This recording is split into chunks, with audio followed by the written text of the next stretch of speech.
Ustaz, afwan, kalau cerita para wali di Indonesia itu apakah benar atau tidak? Bisa benar, bisa tidak, bisa pula benar dan tidak.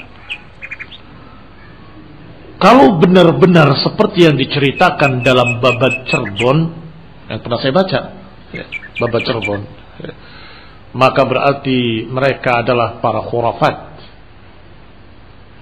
berarti ahli bid'ah, bahkan musyrikin, nggak sholat, duduk di pinggir sungai sampai lumutan. Pada jelas bukan muslim yang benar, ya. Tetapi saya berharap dan saya menduga dengan husnudzon itu nggak benar ceritanya, khurafat, ya.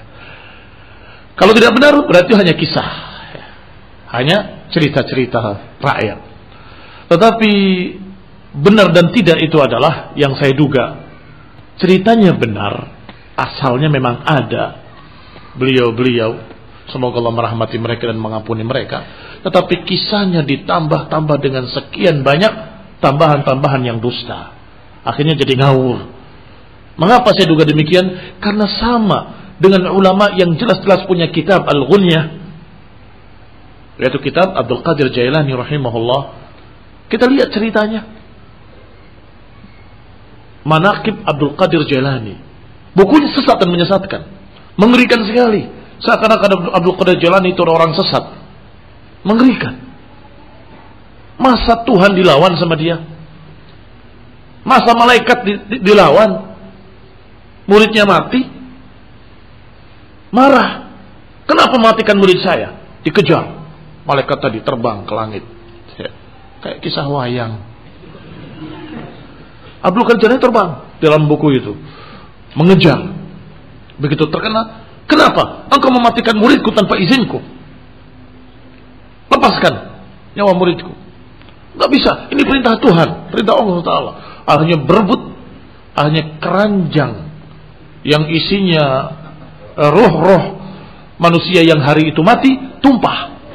Maka semua yang mati hari itu hidup kembali. Ini jelas-jelas mencoreng kemuliaan Syekh Abdul Qadir Jailani sendiri, ya.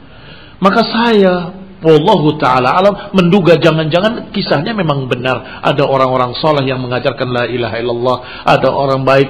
Karena gongnya yang ditinggalkan oleh mereka disebut gong sekaten, gong syahadaten.